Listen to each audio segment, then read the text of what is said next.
Billionaire NFL owners don't usually panic. They run empires, crush negotiations, and treat rookies like chess pieces in a game they never lose. But this time, they lost control, and it all started with a rookie quarterback saying no. The moment Cam Newton dropped the news, it wasn't just a headline, it was a direct hit to the league's comfort zone. Shedeur Sanders, the Heisman candidate with bloodlines straight from prime time himself, didn't just turn heads. He turned down 3 NFL teams on draft night. Not 1, not 2, 3. Imagine the league's puppet masters, men in $1,000 suits, watching their well-oiled draft machine get jammed by a 22-year-old with a vision. This wasn't a fumble.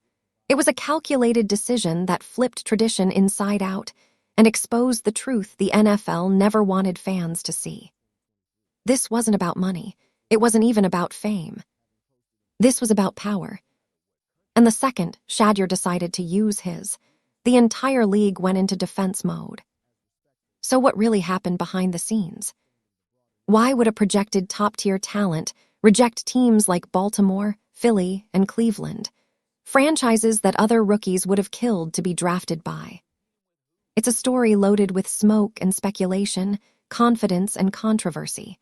But whether you call it bold or reckless, what Shedeur Sanders did on draft night didn't just rattle traditions. It might have changed the NFL forever.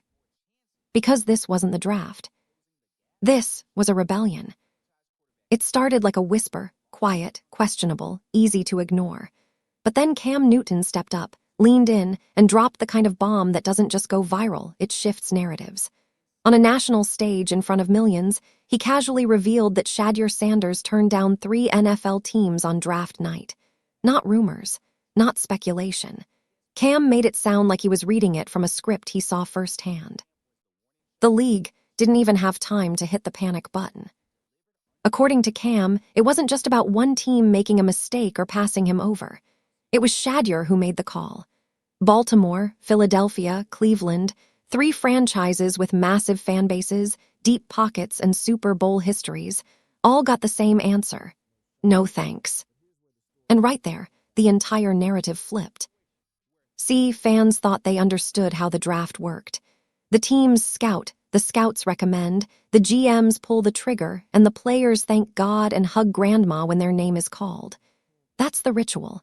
That's the show. But Shedeur, he rewrote the script right in front of their eyes, and most of them didn't even realize it at first. Until Cam Newton lit the signal fire. And here, where it gets wild, Cam Newton didn't just break the story, he backed it. He didn't paint Shedeur as arrogant or ungrateful. He painted him as one of the few players who understood the game behind the game, the hidden politics, the power moves most rookies aren't even old enough to recognize, let alone challenge. To the average viewer, the idea of a rookie declining to play for a franchise seems like career suicide. But to Cam, and to a growing number of players watching this unfold, it looked like something else: strategy. The media scrambled. NFL reporters, insiders, talking heads, some tried to call it bluff, while others tried to twist it into scandal. Suddenly, Shedeur was being painted as difficult, spoiled, entitled, the kind of player who doesn't understand the honor of being drafted. But here, what the league didn't tell you, this happens more than you think, just never this way. Players hint, agents whisper. There's always backdoor communication during the draft, but very few players, especially rookies, ever have the confidence, leverage, or guts to outright say, "Don't draft me." And even fewer do that to multiple franchises. So why did Cam blow it all up? Because he saw what the NFL was trying to suppress, that Shedeur Sanders isn't playing the old-school draft game. He's not just betting on himself, he's calling his shot. And let's be clear, this wasn't a kid trying to go viral. It wasn't a stunt.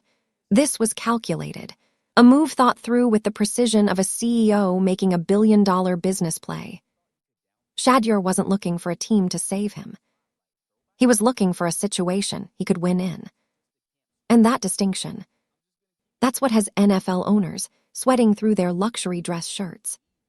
Because if one rookie can flip the script like this, what's stopping the next wave of quarterbacks from doing the same? What happens when players stop auditioning for teams and start interviewing them? Cam Newton saw it coming. The league didn't. And Shedeur Sanders, he's just getting started. For decades, the NFL draft has been sold as a coming-of-age story. Bright lights, shiny suits, a player's name called on stage, hugs all around, tears running down cheeks, and the league-approved soundtrack swelling in the background. It's less of a draft, it's a ceremony, a rite of passage, a moment where every rookie is expected to say the same thing. I'm humbled, I'm grateful, I can't wait to get to work. But Shedeur Sanders said something different. He said nothing at all. That alone spoke volumes. While the NFL machine was busy polishing its annual pageantry, Instagram was watching a different story unfold. No tears, no overjoyed reaction, just a young quarterback sitting back, calculated and composed, turning teams away like a 5-star recruit rejecting colleges that didn't pass the vibe check. And right then, something snapped. One small crack in the perfect fairytale fantasy. Because Shedeur Sanders didn't play the role. You could almost hear the old guard shaking their heads. You should be thankful, they muttered from behind leather chairs and power ties. You should be honored to wear any jersey we give you. But while the league was busy playing dress-up with tradition, Shedeur was quietly doing something they couldn't comprehend. He was making decisions for himself. That's when the fairy tale turned real. Because the NFL does like when the puppet pulls its own strings. And let's be honest, who writes these rules anyway? Why is it that a young man with elite stats, a proven mental game, and the DNA of a Hall of Famer is supposed to just smile and nod when given a late pick by a team with no plan and no path for his development? The ritual says he's supposed to sit behind a veteran, learn for 5 years, maybe see the field once every 2 seasons if he's lucky. He's supposed to wait in line, hold a clipboard, and clap enthusiastically on every touchdown he didn't throw. Then, maybe, if a starter gets hurt or signs somewhere else or retires, he gets his shot. Shedeur took one look at that blueprint and shredded it. This wasn't rebellion for rebellion's sake. It was vision. He saw what so many rookies never get the chance to understand. Draft night isn't the beginning of a dream. It's often the beginning of a trap. A trap where potential gets buried behind politics, where rookies get slapped with a label and can't shake it for 10 years. And Shedeur, he refused to play that game. The NFL wanted a prince to wear its crown. Shedeur showed up wearing a crown of his own. Thank you very much. That didn't sit well with the establishment. The media quickly jumped into position. Headlines popped up. Entitled rookie. Questionable attitude. Too big for the league already. Classic deflection. Paint the player as the problem so no one questions the system behind it. But here's the truth. What really shook the league was that Shedeur wasn't crying on the couch. He was interviewing billion-dollar organizations like a CEO choosing the best venture. He held up tradition, looked it right in the face, and asked, "What exactly do I gain by following the script?" No one had an answer. Because for the first time in a long time, the script got flipped. And just like that, the glowing storyline the NFL's built for 30 years. Dead. To the outside world, it looked insane. Baltimore Ravens, Philadelphia Eagles, Cleveland Browns, 3 franchises calling with open arms, draft picks ready, contracts coming, potential dreams in motion. And Shedeur Sanders turned all of them down. People couldn't process it. I mean, we're talking about the Ravens, one of the most respected organizations in football. A team known for developing talent, building from within, staying competitive year after year. And waiting right there at the quarterback spot, Lamar Jackson, former MVP, one of the most electric dual-threat QBs the league has ever seen. For most rookies, learning behind Lamar would be a dream. A masterclass in performance, poise, and how to navigate the intense spotlight. But Shedeur didn't see it as mentorship. He saw it as a dead end. Think about it, how many years would he realistically have to sit behind Jackson? 3, 5, maybe longer. By the time he'd even sniff a chance, media narratives would have already labeled him a backup. In the NFL, that label sticks like duct tape. Tear it off and you're left with scars. Even worse, the Ravens had little to no actual need for a QB. Their pick would have been a safety net, a developmental lottery ticket. And Shedeur, he wasn't trying to be anybody, just in case. That's why, when Baltimore came knocking, even with their shiny history and strong coaching, he said no. Not out of disrespect for Lamar, but out of self-respect for his own career. He knew he wasn't going to play second fiddle in someone else's highlight reel. Then came the Philadelphia Eagles. Fresh off a Super Bowl appearance with Jalen Hurts locked in on a fat $255 million contract, Philly was buzzing. They had their guy, young, talented, respected. To some, it seemed like the perfect landing spot for Shedeur, another black quarterback-led team that could provide mentorship and time to develop in a system that wins. But that's just it. They already had their guy. Jalen wasn't a temporary placeholder. He was the franchise, not just now, for the foreseeable future. And if you think Philly fans would rally behind anyone over Hurts anytime soon, you don't know Philly fans. To accept that offer would have meant fading into obscurity. Shedeur would have been stuck behind a quarterback with job security tighter than Fort Knox, hopping for a miracle or an opportunity born from someone else's downfall. And here's the kicker. Shedeur absolutely respects Jalen Hurts. That's not the issue. In fact, it's because he respects him that he didn't want to step into that situation. He wasn't trying to challenge a top dog. He wasn't trying to stir drama. He just understood there was nowhere to climb on that depth chart. So again, Shedeur passed. Another top-tier opportunity dismissed with the clarity of someone who wasn't starstruck. He was strategy-struck. Most rookies dream about the league. Shedeur was planning how to survive in it. That brings us to the third team, the Cleveland Browns. Now this one raised eyebrows, because Cleveland isn't considered a gold standard franchise. They've been through nearly 40 starting QBs since 1999, and that's not an exaggeration. The front office is chaotic, the ownership inconsistent, the fan base loyal but deeply scarred. And Shedeur looked at all that mess and said yes. Why? Because he saw opportunity. Unlike Baltimore or Philly, Cleveland didn't have a locked-in franchise QB standing in his way. Yes, they had Deshaun Watson, but his on-field play has been up and down, and his legacy. Surrounded by off-the-field baggage, the leash was shorter. The pressure? Everywhere. But that's exactly why it made sense for Shedeur. Because in chaos, stars are born. Sure, Baltimore and Philly offered structure, prestige, but they also offered invisible chains, years of waiting, watching, and wondering if he'd ever play.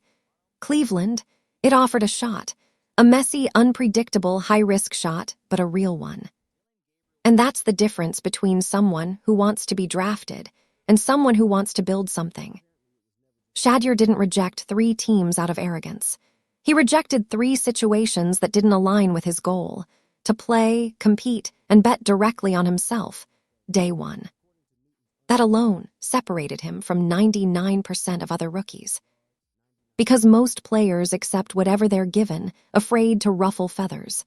But Shedeur, he dared to ask, what happens if I actually choose the best path for me? That's not entitlement, that's vision. And the NFL wasn't ready for that kind of rookie. The moment word got out that Shedeur Sanders had turned down not 1, but 3 NFL teams on draft night, the media vultures started circling. Before fans even had a chance to form an opinion, the headlines were already dripping with judgment.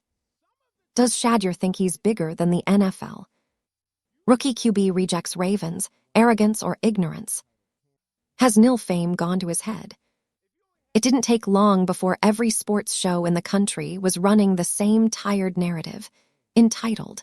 That was the word of the day. The way too early label slapped onto a young quarterback before he had even taken 1 snap in a pro uniform. And like clockwork, the talking heads rolled in. Former players, analysts, and executives all lined up to give their takes. He hasn't earned the right to be picky. He should have just been grateful to be drafted. This isn't how you make it in the NFL. But underneath, all that noise was a different kind of fear. A quieter panic no one wanted to say out loud. What if he's the first of many? Because what Shedeur did cut far deeper than a media headline. He challenged the foundation the NFL is built on, where players are expected to accept whatever's handed to them, say thank you, and fall in line. For years, that system has remained untouched, wrapped in tradition and polished with press conferences. And then along comes Shedeur, turning it all upside down with 2 words: I'm good. But while the media tried to corner him as cocky, Cam Newton wasn't having it. Cam didn't just defend Shedeur, he reframed everything.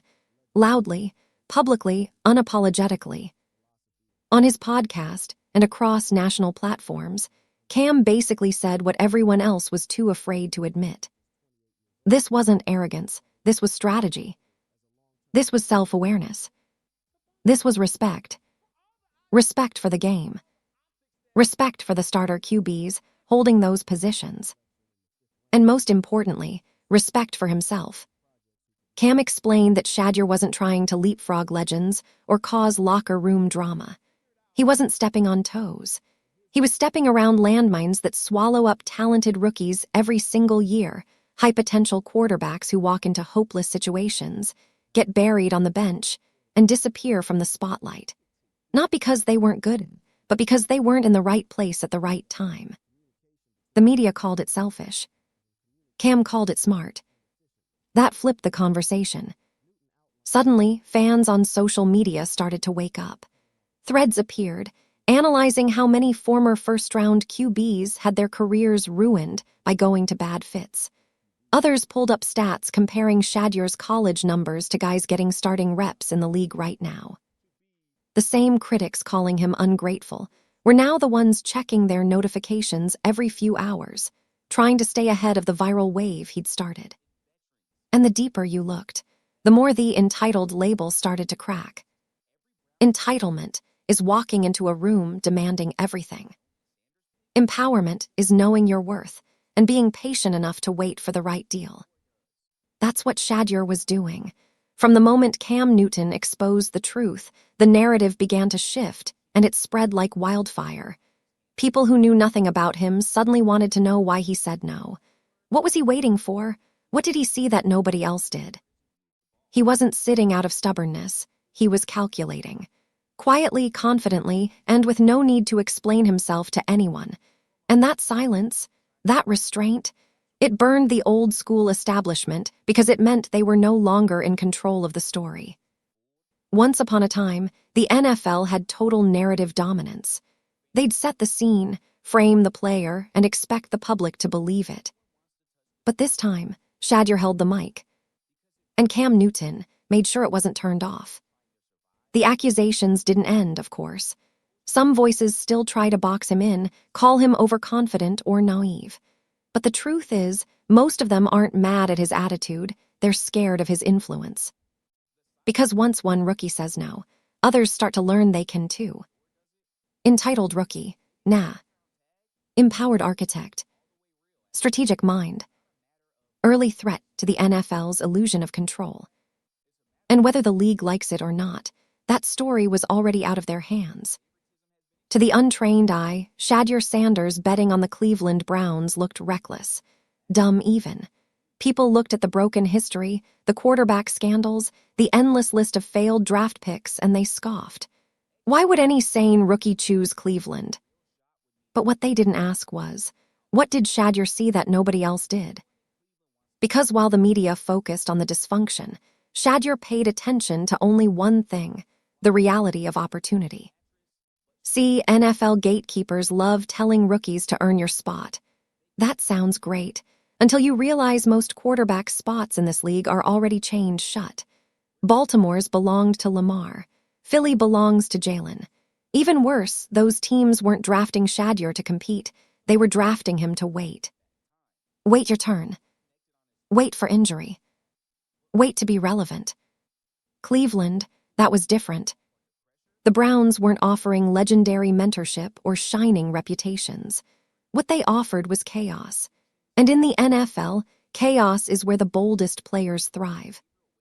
Their starter, Deshaun Watson, talented, yes, but polarizing and inconsistent. His off-the-field history makes every fumble more than just a stat. It becomes a headline. And if he underperforms or misses time, the fan base won't wait long before calling for the next man up. Shedeur didn't need things to be easy. He just needed the door to be even slightly open.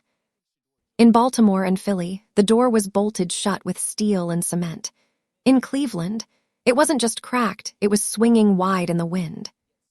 And let's be honest, historically speaking, every quarterback in Cleveland is temporary.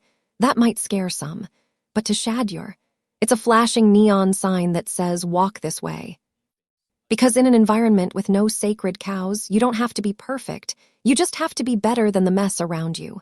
One solid preseason, one injury away, one sideline blow-up from the starter, and suddenly Shedeur's the hot hand on the field.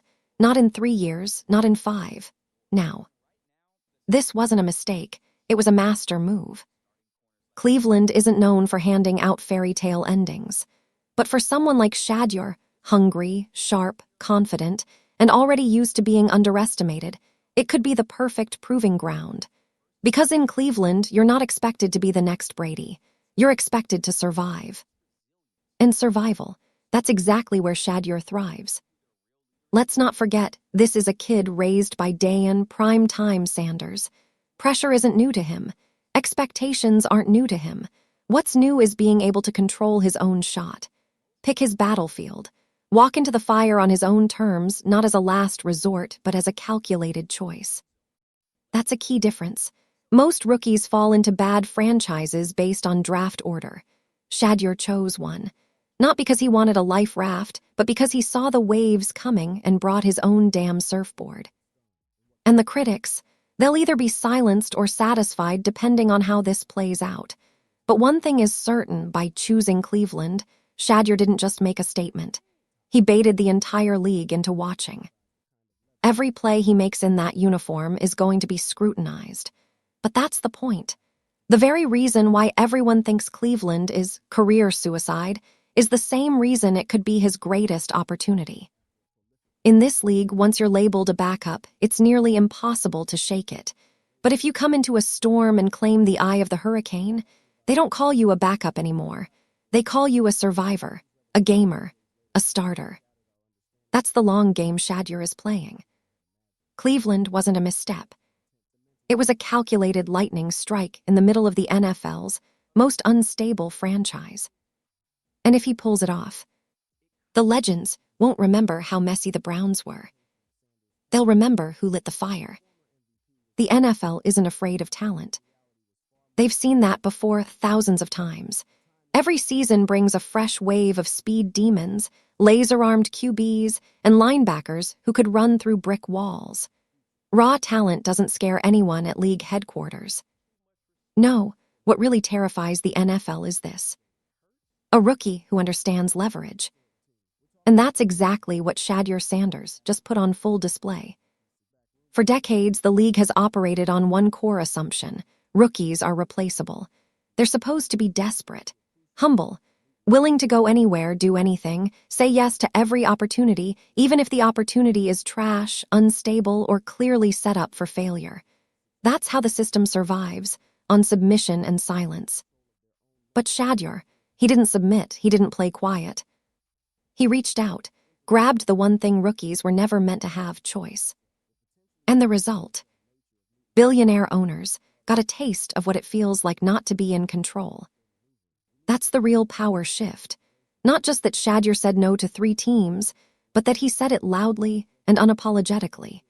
That single act cracked a door that the NFL has been keeping chained shut for decades.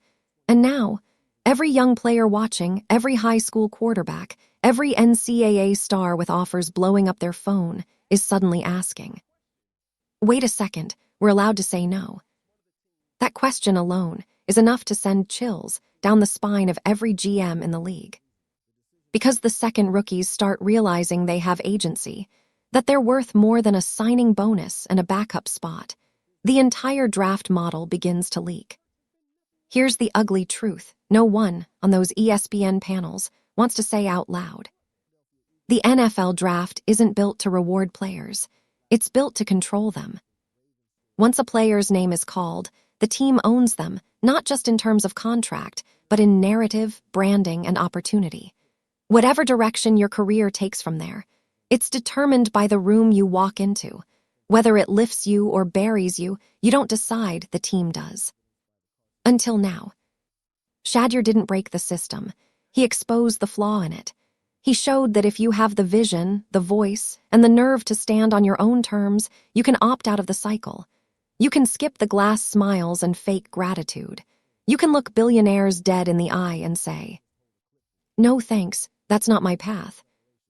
And the more that reality spreads, the more fragile the system becomes, because leverage isn't about money, it's about choice.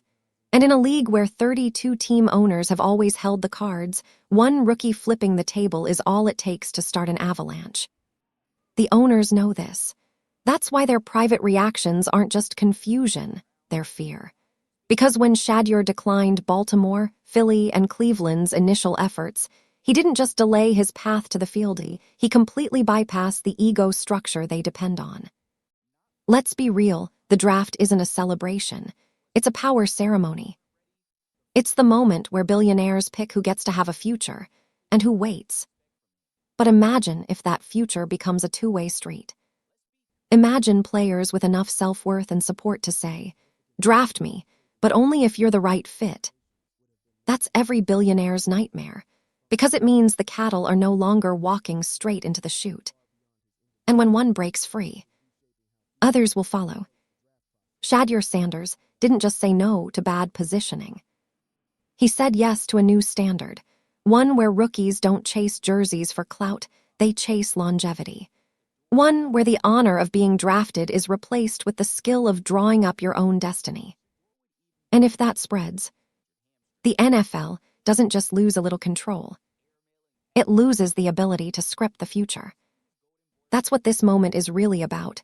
Not headlines, not podcasts, not even Cam Newton's speech. This is about a 22-year-old flipping a generational mindset with one simple decision. And the ripple effect. Yeah, that's just getting started. At first glance, Shedeur Sanders' story feels personal, just a talented rookie making an unconventional draft day decision. But if you zoom out, even slightly, you start to realize something deeper. This isn't about one kid. This is about a cultural shift that's been building for years. And Shedeur just became its face. Because what he did, that was bigger than football. It was the first public crack in a system that's relied on silence, obedience, and tradition for decades. Not just from NFL players, but athletes across every major league. And with one quiet rejection after another, Shedeur didn't just defy the status quo. He challenged the entire idea that rookies should be powerless. And that hit a nerve. See, for years, we've seen top talent come into the NFL, the NBA, even international soccer with world-class skill, but zero control over their future. Draft night becomes a celebration of success on the surface, but behind the scenes. For most, it's the start of a contractual cage in a city they didn't choose, for a team they didn't want, with a plan they didn't agree to. Everyone just called it dues. Be grateful you're here. Earn your stripes.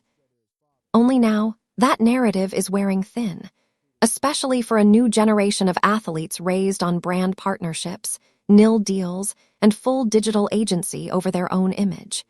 These aren't the same type of rookies that came through the system in the 90s or early 2000s. These are boardroom rookies. They've had agents, branding deals, and media training since they were teenagers. The top 1%, they aren't begging for attention, they're leveraging it.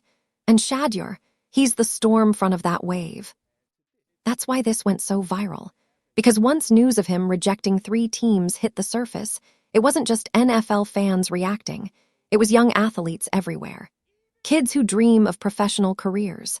College stars who have just signed multi-million-dollar nil contracts. AAU phenoms building YouTube empires before they've even left high school. They're watching this. And they're taking notes. This is what the NFL doesn't want you to realize. The draft isn't just about football. It's about maintaining a hierarchy, one where the suits always hold the keys and the rookies just feel lucky to get through the door. But what happens when the rookies start making demands? What happens when the next wave of talent walks into negotiations not wondering where they'll go, but asking who deserves them? Shedeur's move marks the moment that mindset became real. This changes sports. This changes how talent markets itself. This changes how much teams have to earn a player's time, not just assume they can buy it. And let's not forget, this didn't start with Shedeur. We saw hints of it with Baker Mayfield planting the flag at midfield, with Lamar Jackson betting on himself in contract talks, with nil athletes walking away from programs that didn't align with their vision. We saw it when soon-to-be drafted NBA prospects skipped college altogether to play in Europe or G League Ignite, writing their own roadmaps.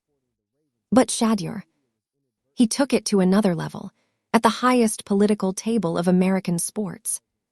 He infiltrated the draft room, the most sacred space ownership believes it controls, and flipped the dynamic before he even signed a contract. No holdout, no legal fight, just a rookie calmly saying, "That team, nah, not the move, I'm good." That kind of decision echoes. It's not just agents and players watching. It's scouts, recruiters, future #1 picks. They're waking up to the idea that being drafted doesn't mean surrender. It means options. The system used to say, "You go where we tell you, smile on stage, try to survive." Shedeur just broke the glass and said, "I'll go where I can do more than survive. I want to win." Do you hear the difference? This wasn't a rebellion for the sake of headlines. This was a cultural fulcrum, a generational turning point that asked the ultimate question. What if athletes chose the teams instead of the other way around? Whether Shedeur succeeds on the field or not, one truth is already locked in. The era of silent gratitude is over. The age of player empowerment is here. So here we are. Shedeur Sanders, the quarterback who turned down 3 NFL teams before even getting drafted, is standing in a storm of his own making. Some call him a genius. Others think he's burned 3 bridges he'll never repair. But no matter which side you're on, one question remains. What happens next? Does Shedeur become the visionary who rewrites NFL draft history, the first of many to say no, and choose his own runway to greatness? Or does he become the cautionary tale, the bold talker who gambled too early, chose chaos too soon, and never got another chance to prove the world wrong? The stakes, they couldn't be higher. Cleveland isn't just a team, it's a test. It's where careers either bloom under pressure or vanish in the fog of mismanagement. It's unpredictable, unstable, and absolutely unforgiving. If you win in Cleveland, you become a legend. If you lose, you disappear faster than a Twitter headline. And let's be clear, Shedeur knows this. He knows that eyes are waiting for him to slip. He knows the media that once spun him into a storyline is now circling like sharks, ready to headline every bad pass, every sideline stare down, every moment he looks less than perfect. One shaky drive, the vultures start tweeting. One interception, entitled rookie gets humbled. One early benching, was he ever really NFL ready? That's the razor-thin margin he's walking, and he chose it on purpose. But it cuts both ways. Because if he walks into that preseason game and drops a dime, if he threads one bullet pass, escapes a blitz, leads a scoring drive while the pressure is exploding around him. Narrative flipped. Critics silenced. Jersey sales activated. The same owners who turned their noses up and said he was high maintenance would suddenly be refreshing his highlight reels and wondering, did we fumble? And here's what really makes this moment dangerous. It's contagious. Because if Shedeur Sanders rises in Cleveland, what's to stop the next elite quarterback prospect from doing the same thing? What if top 10 college QBs start saying, "Actually, I don't want to sit behind a 10-year vet in a bad scheme. Actually, I want to land somewhere I have leverage early. Actually, I have value." Imagine what that does to the draft system. Imagine rookies with agency treating their careers like entrepreneurs, not employees. Imagine players acting like free agents before they even sign their rookie deals. That's not ambition, that's a revolution. And for NFL owners, that's a terrifying future, because it means they're no longer hand-picking compliant rookies, they're walking into two-way negotiations. Suddenly, money isn't the only angle. Opportunity matters, culture matters, respect matters. Control is slipping. Cam Newton knew it. That's why he leaned all the way into Shedeur's story, not to stir controversy, but to shine a light on what the league has kept in the shadows, that the future stars of the NFL are done playing quiet. They want more than a team. They want purpose. They want to win on their terms. But here's the twist. None of this guarantees success. Shedeur could flame out. He could throw 5 picks and get benched before midseason. The media could eat it up and say, see, the league humbles rookies for a reason. And if that happens, the NFL gets to slam the door shut again and tell the next bold rookie, don't be like him. But what if he doesn't flame out? What if he holds the line? What if he wins? Then all bets are off. Because if Shedeur succeeds, even a little, every rookie watching will know they don't have to be quiet to be great, that they can ask for the right fit, that they can demand a better future. And once that belief spreads, this league will never be the same. So now we wait. We watch Cleveland like it's ground zero. We track every snap, not because Shedeur is the savior, but because the system is watching, praying, hoping he fails. And if he does, well, every draft class behind him now knows they've got a choice.